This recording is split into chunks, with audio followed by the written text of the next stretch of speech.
Hey, it is the upgrade with Megan.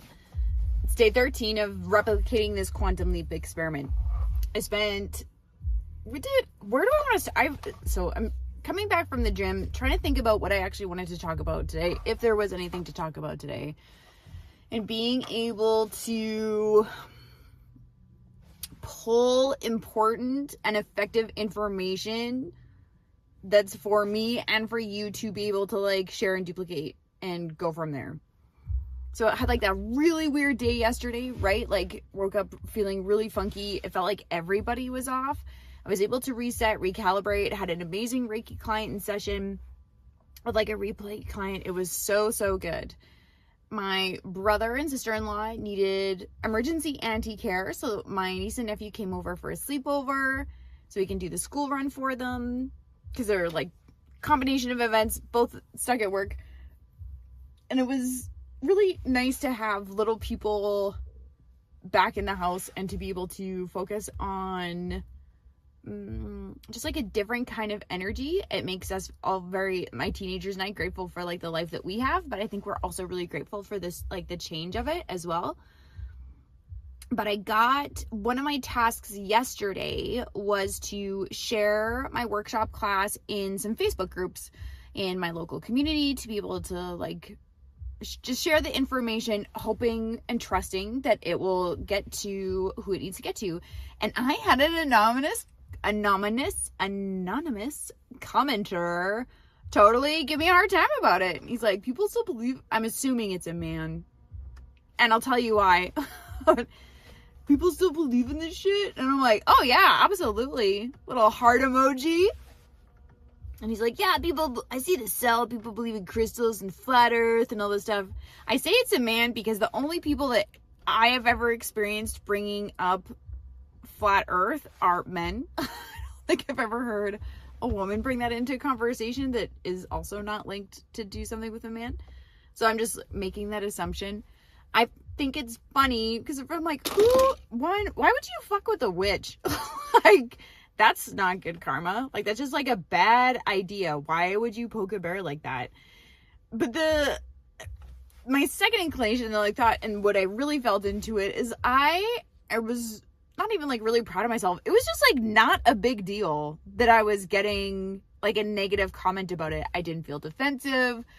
I didn't feel shame. I didn't feel like I had to take the post down. Or just part of me is I want him to comment again. What I should have done is being able to put on there, in this workshop, I'm going to teach you how to deal with comments like these.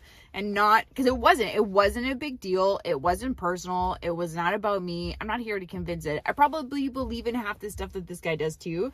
He's just obviously triggered about it, needed to make an anonymous comment about it. And whatever, moved on my day.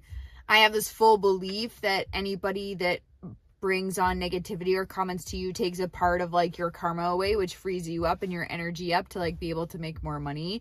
I think it helps boost the post. I think it creates engagement. It gives people an opportunity to show up to see how you show up.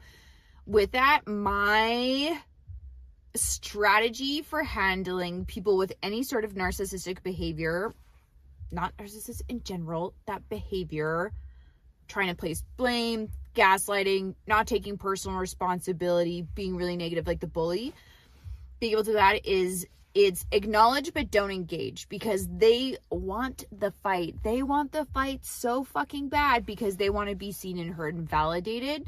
They usually pick on empaths because we're the ones that can actually do it. We can see and hear and validate them, but often to the sacrifice of ourselves.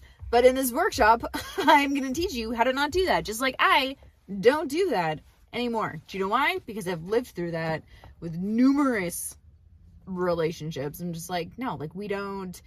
I know how to be firm and I know how to be kind. I know the discernment between all of it. I know to be able to acknowledge what they've said, because that's great. That's their opinion. Good for you. Not here to convince anybody. Don't really give a shit. And, don't yuck my yum. But I'm not engaging. I'm not getting defensive. I'm not retaliating in that fight. I'm not here to convince anybody of anything else for that. I'm here to show people an opportunity to see a different perspective, learn something more about themselves and others and how they can operate through this world, and go for there. And it's not for you. Great. Fantastic. I love that you know that. I love that you know that I'm not for you. How great is that? And how can I approach the world like that? It was just so, it was just so not a big deal, which was fabulous. And I don't often get comments like that. It's a very rare occurrence, probably because I don't make it a big deal. I'm not really afraid of it, and I don't really care. So like, whatever works. Like, I think if you're polarizing people and people are mad about it, then I think you're on the right track. I think it's good to create, I don't want to be able to create divisiveness. And I think there's like an opportunity for everybody to learn how to respond. Like, the only thing I can control is my intention and how I react. So my intention is to find the right people, and my intention is to not react to negativity, but to hold space for actual healing and learning, so that we can all move on from this crap that or culture that we're living in. So how great is that? Did school drop off today for both the little kids and my big kids. And I had my meeting got canceled last minute. Again, not a big deal. Works out when it needs to. My dinner I was supposed to go to tonight, it's not going to work out. Again, not a big deal. It'll work out if it's supposed to. Just like this art of detachment, I find really strange. Did that like cut out? No, we're still good. I always get freaked out that my thing's not recording when I do that. That I could probably work on. Just trusting the energy behind that would be great. So I'm just waiting to pick up my niece right now. Then I'll pick up my nephew, and then I'll pick up my kid. And then we'll head back home to play till my sister and brother-in-law then like gets home. We're just totally like, we're just gonna roll with the punches and roll with life. That's my intention with that. So I ended up having like a free day. I didn't want to go back home because I'm in a different town while I have to do school drop-off and pickups. I'm like, there was a part of me that had a hard time deciding what to do with my time. I'm like, what am I going to do? I want to write. I want to work. I want to do all these things.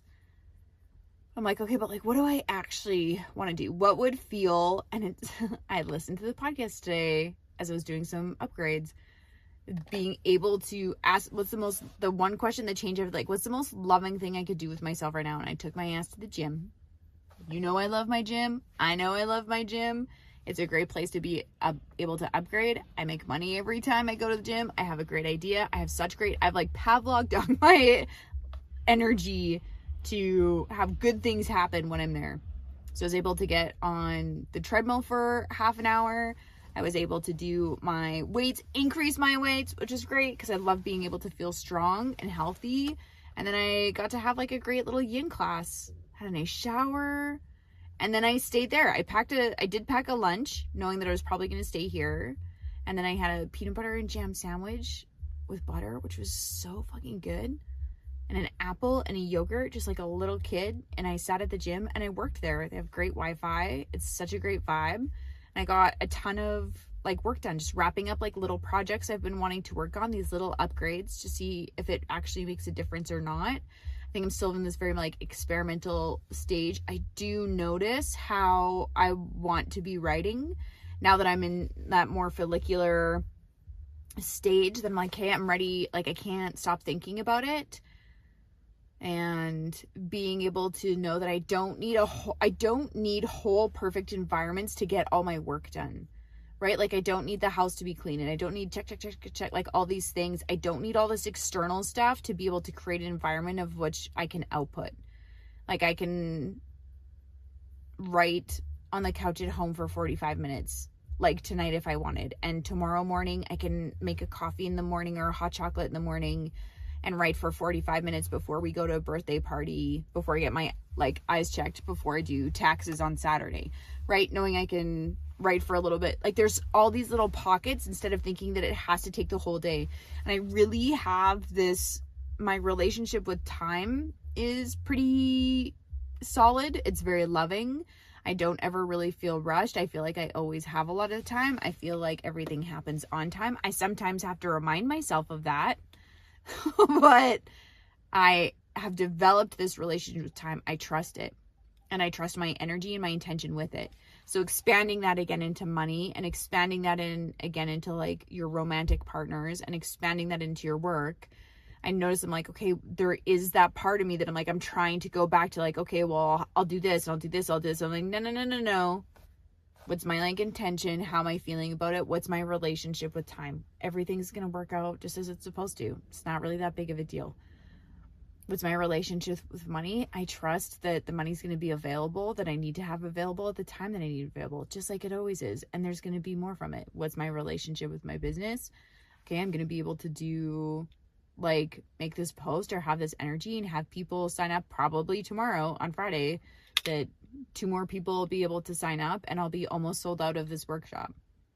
Like, where do I trust my relationship with time and energy? Like, all of that. It's all the same thing. So how you feel about time, how you feel about your lover, how you feel about money, how you feel about your work. It's like looking at it as that relationship. And if you trust it? Here's the question. Do you trust your relationship with it? And some areas are going to be stronger than others. Some of them are going to be, just need a little tiny upgrade to see if it's going to make a difference or not. Like I'm doing in my business right now. Just like I'm doing with my mind right now.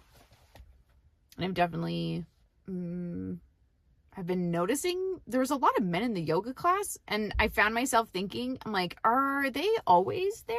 Or is it just because I'm moving into that follicular ovulation state that I start to notice more men around me? Or is this like energetic? Like I'm pulling this more and more into my field and my experience, and I should be noticing? Because even I went for a coffee yesterday to do a little bit of work, and I noticed it more than I usually do. So time will tell. It'll be a great little adventure. Okay, I'm gonna go pick up a little kiddo. It's beautiful here today. And then when it's warm, everybody feels better about everything. I think that's great.